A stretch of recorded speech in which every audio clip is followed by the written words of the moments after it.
Right, I'm with Boogie Woogie Dougie. Boogie Woogie Dougie. Boogie Woogie Dougie, yes. Alex Douglas. Yes. How you doing? Right. It's been a pleasure coming to see you this afternoon at the Voodoo Rooms. Can you tell me a little bit about your music and what got you into playing piano? I first got into piano because I used to go around doing the clubs with my dad because my dad was on Clubland, and I used to roadie for him at a young age, and so I've always known a piano being in my bedroom, I've always known instruments being around the house, and that's kind of so I can't really put a finger on when I actually started doing it, because I've just always known tinkling along, playing stuff. Then I went through a stage of getting lessons, and I stopped doing them, and I learned stuff on my own.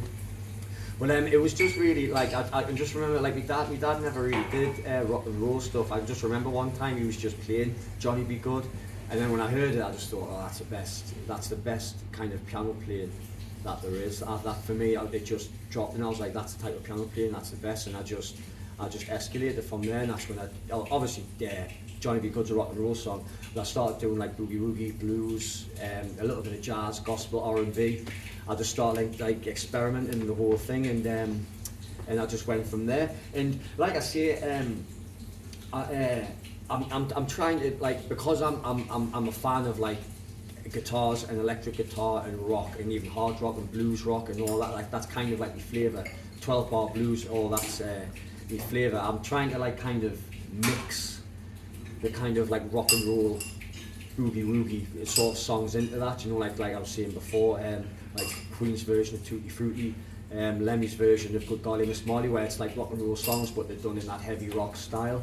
So it's kind of finding a blend, making it work, and then obviously having a set where you've got songs to show that blend as well, instead of having them patching all over the place. 1 minute you're doing Blue Suede Shoes and the next minute you're doing Rock and Roll by Led Zeppelin. Sometimes you can't have them next to each other. You've got to find a blend from maybe that era right up until the 70s. So that's kind of what my music is. I'd say I'm more kind of rock and roll piano, blues rock piano. I am. Were you self-taught? What I do on I am the rock and roll boogie woogie blues stuff, I'm self-taught, yeah. But I say, when I was younger, I did go to lessons. But when I was younger, the only lessons you could get was classical lessons. You could only get trained in classical music, and then you went on to do your grades and stuff. And obviously, I'm a lot more appreciative of classical music nowadays than what I was back then. But obviously, as a kid, it doesn't give you much kind of oomph, But so I stopped. I think I got to grade 3 or something, and then I quit, and then I had a break of not doing it for a while, just being a kid and being stupid, I suppose. And then I managed to just get back into it, and I found that style to be the best type of piano playing that there is, and I just evolved from there, and just hopefully continue to evolve as well. Who inspired you to play the piano? Was there anybody in particular that inspired you? Do you mean like a mainstream artist, or do you mean just a mainstream artist, or well, yeah. I mean, the thing is, it depends on what style it is. I find that I have. It depends on what style it is you're looking for. Then my piano players change. So if it is rock and roll piano, my favourite piano players are Jerry Lee Lewis and Little Richard.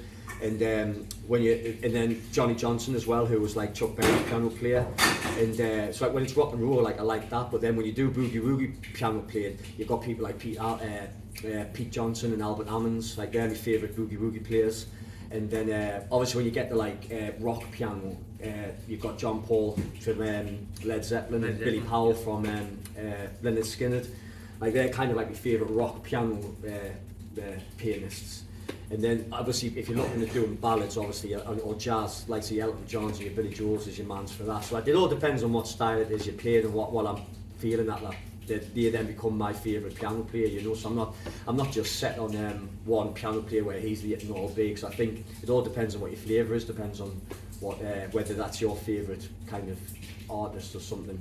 Yeah. But I mean, there's loads of there's loads of YouTube and internet kind of sensations out there that as a modern day kind of piano players that I'm a massive fan of. There's a guy you might know plays on the pianos at St Pancras and King's Cross called Brendan Cavan.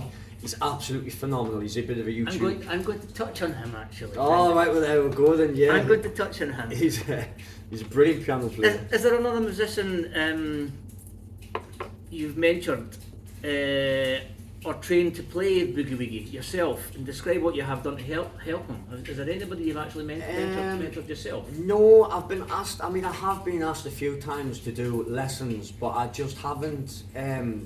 I've just never really thought of myself as a teacher. I just don't think I've got the kind of. I've like sat at the piano with other musicians and I've jammed along and I've showed them what to do and slowed it down and that. Like I've had kind of things like that, but like I've never actually sat down and taught anyone how to do it. Whether someone's come to watch us and then went, wow, I want to do that, and walked away and went and learned, and I've, like, unbeknown to me, that might have happened. I don't know, I can't say for definite, it might have happened. But I've never actually, like, as far as I'm aware, I haven't like taught anyone or done anything like that. I just like I say, I don't have the kind of teacher mentality, because like when you're teaching someone, obviously when you get the kind of levels like of that standard, it's like you've got to like start off at beginner and work to there, whereas I just dive in straight at that kind of standard, and it's just too much for people, and I think it just throws them off a little bit, whereas like I can't really do like beginner stuff anymore, even though it's as crazy as that sounds. I can't really like sit there and like do the scales and, you know, like just little things. But well, many great Boogie Woogie pianists, from Dr. John, Jules Holland, Jerry Lewis, even one of my favourites, Pinetop Smith, way back in the 20s. Oh, Don't even know Pinetop himself. Yeah. But more recently, we've just touched on that just now. Brendan Kavanagh has been making the news. What's your take on the situation just now about is that Brendan? the one with the Chinese people? Yes. Like, What's your take on that? I just like. Obviously, like we're aware of what like the situations like in China about like what they're restricted and everything. Like I don't know too much about it. I did just hear it because obviously I follow him his videos and I've seen what's going on.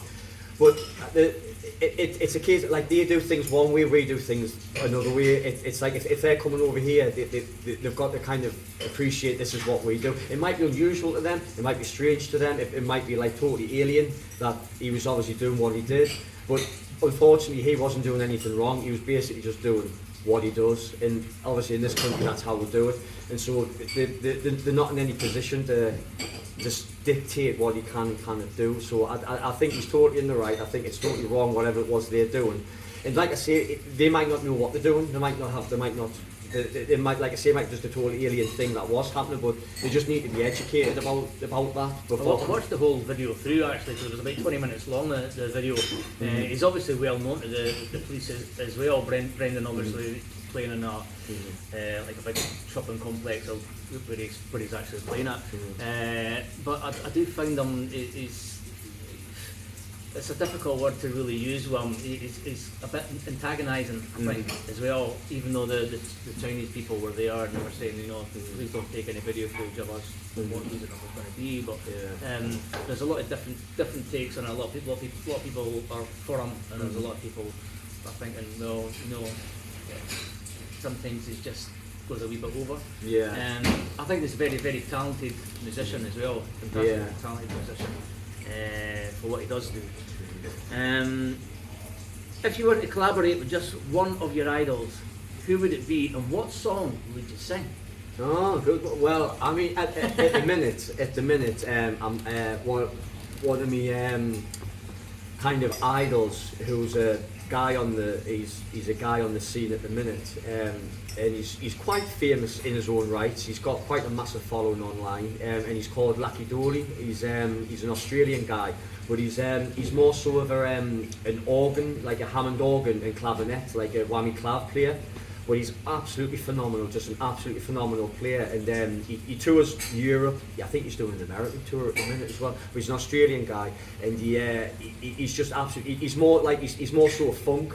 But he does do blues because he does the Hammond organ, so he does all like that. He's absolutely phenomenal. So I would actually like to do a duet with him, if I'm honest, and kind of like a kind of busk off with each other type of thing, because he's absolutely phenomenal. And he does do it. Excuse me. he does do a cover version of Voodoo Child by Jimi Hendrix, but Oh, he does wow. it on the whammy clav. But he's toned his whammy clav to sound like a guitar, and obviously he's got the lever to bend the notes. So he plays Voodoo Child by Jimi Hendrix, and honestly, if you were to close your eyes, you would think it was Jimi Hendrix actually playing the guitar with it. It's absolutely phenomenal. So I think I'll probably go along the lines of doing that, like maybe even a Led Zeppelin track with him. On along those lines, because going to the Hammond organ and the whammy clav, it's kind of a field I'm starting to go down now, because I feel like you only feel like you've done enough with the piano. You've done as much as what you can do, and you can't. Everything that you learn just seems to be more of the same, and you want a bit more of some different variety and different challenge and stuff like that. So I think that would be kind of what I would like to do, like at this moment in time. There's other great Boogie Woogie players at the minute. There's a guy called Nico Brina who is from Switzerland, and he was in the Guinness Book of Records for being the fastest Boogie Woogie player in the world. I don't know if that's since been broken, because this was about 20 years ago, I think, but he's another phenomenal musician that I'd love to have a kind of a jam with, and I'll even love to do a rock and roll one with him, like maybe Great Balls of Fire or just something like that. You know, he's a phenomenal player. What's your favourite song to play to an audience? When you get an audience, what's your favourite song you like to play? I think my favourite song to play is either Great Balls of Fire or maybe Long Tall Sally. And I think it's just because songs like that is just where I'm just in the element, where I can just shine and take over type of thing. It's the fast rock and roll ones like that I just love to do, like any Little Richard one or Great Balls of Fire. I like doing Great Balls of Fire just acoustically, because I just feel you can that's all it needs. You don't really need I mean, maybe a drummer, maybe it might be good to have a drummer on, but even just that, I think it's just fine to just take over like that, you know. Thanks, Kai. How difficult is it to learn the Boogie Woogie, and how many years have you been doing it for? Oh God, it is a difficult thing to do, but the thing is, what I've done is that when I play Boogie Woogies, that I just improvise, so I don't have set riffs or set playing I do. I just make it up as I go along, and to get that in your muscle memory, it just takes time. Realistically, like learning the riffs and learning like the left hands and that it doesn't take it doesn't really take as long as what you think. And like I say, if you follow people like Brendan Cavan, who teaches this stuff online, like he's got his own tutorial, and when he shows you how to do it, you'd be surprised how quick you can pick it up, even just spending half an hour a day. Just the hardest thing about it is the speed, and just like say if you're improvising, it's the muscle memory. It's just building them riffs into your muscle memory, which is the hardest part, but technically it's easier than what you think. But like I say, I mean, I've been doing like this sort of thing for God knows how long now, like nearly 20 years or something now. So it's like, the thing is, it's the same with everything. Everything takes time. I mean, our room wasn't built in a day, so to speak. So it takes time. Who taught you to play? You did say you were self-taught. Yeah, I mean, this Boogie Woogie rock and roll stuff, and I was self-taught. Like I say, I first saw my dad play like Johnny Be Good on the piano, and that's when it just hit us, and I was like, oh, this is the best type of piano player. But from then on, I basically just did it myself. But then when I was learning as well, you didn't have YouTube. YouTube wasn't a thing then, so obviously it was just a case of either getting the sheet music or the books, or learning by ear. Learning by ear is quite a popular one actually. But ever since YouTube's come along, even now I sometimes still use YouTube to learn things or what to do, because it's just such an easy tool to just pick up and see what they're doing, and then play along, and you can even slow it down so you can play along. It's a brilliant tool to use to learn. So it's just basically learn how to do it yourself. So what is it about music that makes you feel passionate about then? Music in general? I think the thing is, what I think it is that what I like doing this rock and roll stuff more so than anything is that I just find to make someone feel sad is such an easy thing to do. Like if you play a sad song, it's so easy just to make someone feel that way, because I just think humans are just naturally like programmed that way. We're meant to feel like paranoid and upset and like hurt about things, you know. But to make someone feel like real, like alive, like energetic and that, like, oh, this is me, like to get them up and make them feel alive. I think that's such a harder thing to do, and just to get people up to do that, it gives you more of a buzz, you know what I mean? Just to give them a bit of energy and a bit of oomph, because I just find it too common thing these days. Like I know reality TV is a lot of the reason why that is, that people just play sad songs. There's such easy things to play on the piano, and then like I say, it doesn't do much just to make humans start bubbling up, and then but to give them that like that energy just to make them feel, oh that's amazing. I think it's a much better feeling to have to give people, you know. So I think that's where I take inspiration in the music from, just to give like people. I think it's all about going away in a positive vibe. Then it's playing like slow ballady songs, and you know, Yeah, sometimes you just want to be a bit uplifted when you're hearing rock and roll getting played or Woogie getting played. It just gives people a better feeling about themselves. It does. It gives them a feel, a bit of energy. It gives them like, it gets their adrenaline going. I think it inspires people more as well. Like I don't know if you're aware of when the Sex Pistols played the 100 Club. Like they did a famous gig at the 100 Club back in the late 70s, and I think if I don't quote us on this, or fact check us on this, but I'm sure there was Mick Jones from the Clash, Paul Weller from the Jam, and there was someone else, but I forget off the top of my head, who was all at that gig before the Clash and the Jam were even famous, and they walked away from that gig thinking, that's what I want to do, like I can do that, I know I can do that, and they went away and they formed the Clash and they formed the Jam just off that one gig alone. Wow. And I think that's I'm sure there was someone else there as well who went on to form a big band that went on to do well, but it's just things like that. Like I just think that's what you can do when you start playing like energetic music and you have energy and you start doing it. I think you can just inspire people a lot more. It's like, who's the most inspirational guitarist of all time? It's Jimi Hendrix, and he was just like, you were mesmerised by what he did, you know, and that's just where I think playing energy and just making people have that buzz, you know, just making them forget about things just for the next couple of hours and just make them feel alive. I just think it's the best thing you can do, I really do. I'm going to touch on this one as well, just before I finish the interview with you. The sunglasses and the top hat, where's the inspiration coming from that? Where that came from is that where the sunglasses I've always worn, because I used to be in blues bands, and I was just in my element, just sitting in the blues band out the back and just soloing away. Like I was just happy, just that was my element. I didn't care about the spotlight. Just give us a nod when it's me solo. I'd just riff away and I'd drift back into the background, and then I was happy in there, and everyone else could do what they want. But I always wore the glasses because obviously, like when I saw a lot of blues pianists, they wore sunglasses. Like even some ones that I hadn't even heard of. Like I might have watched like Howlin' Wolf or people like that, and the piano player would wear sunglasses, or like, and that's just where I sort of do, and so I started wearing the sunglasses. But weirdly enough, I'll just tell you a little story. Weirdly enough, I went through a period where there's a blues club in Newcastle called Billy Bootleggers. I used to play quite regularly, and I went through a period of people actually thinking I was blind. So they actually thought I was blind. And I've got a feeling it was my band members who started that off, because it was like literally every time I went to play there, people were saying, oh, the piano player's blind. And I don't know where they got it from, because they were watching us carry my instrument and they were watching us setting it up. And then as soon as I sat down, I'm like, oh, is he blind? I think he's blind. It was just a weird stage that we went through. But the top hat I put on as a joke one night and just got linked to it. I'm sure I was doing a gig for a college down Darlington somewhere, and it was just there, and I put it on just for a laugh, and I just did the night. No one thought anything of it as well. It was just me that took like when I took it off, I looked at it and went, all right, then yeah. Well, it just went from there. There's some gigs, to be fair, there's some gigs that I don't put it on. Some of them, it's like you might find in the summer as well, when it's really hot and it's absolutely roasting, and you have it on and you're just sweating buckets. And when I'm sweating on the piano, it's getting on my keys and my fingers start slipping. That's when I know I won't have it on, just give it started interrupting problems. I might just put it on the side of my piano or down next to it, so it's not too far from us. But it's just kind of become a little emerald, like a little lucky charm for us to do, you know. So it's that's just where it stemmed from. Your socials, Facebook, Twitter, Instagram, are you on all the I'm on platforms? Yes, I'm on. It's just Alex Douglas on Facebook. I've got a personal account, and I've got a Facebook page just under the same name, Alex Douglas. I'm on Instagram as Alexander T Douglas. Twitter is or X, shall I say, is Boogie Dougie. I'm on TikTok as well, which is Alex Douglas Piano.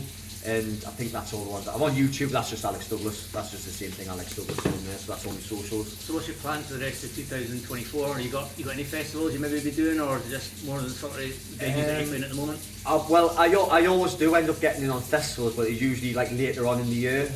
Even though I know people are setting them up for now, but it's always later on in the year I end up getting into the festivals. But for now, I'm just doing these gigs, and when the summer comes, when I'm aiming for September. Sorry, I'm hoping to put a band together and hopefully have an album finished. That I'll just be doing original stuff. So it'd be kind of different to what I'm doing here, but I'll be still sticking in like the blues and rock and roll medleys. So like I might do like a medley of just like Jailhouse Rock with Golly Miss Molly and like some more jam together as a live band playing. So I'll have like original music and rock and roll medleys in between and all that. So I'll still keep this vibe going, but it'll be mainly original music. But up until then, I'll just be doing these shows of blues and rock, boogie woogie, rock and roll up until then. Right. It's been a pleasure chatting to you. Thank you very much, Mark, for coming, Alex, and I wish you all the best for the rest of the year ahead of you. Yeah, good luck, mate. and keep playing the Boogie Woogie. I will do. Because you can't beat it. You can count on that, mate. Alex Douglas. Thank you.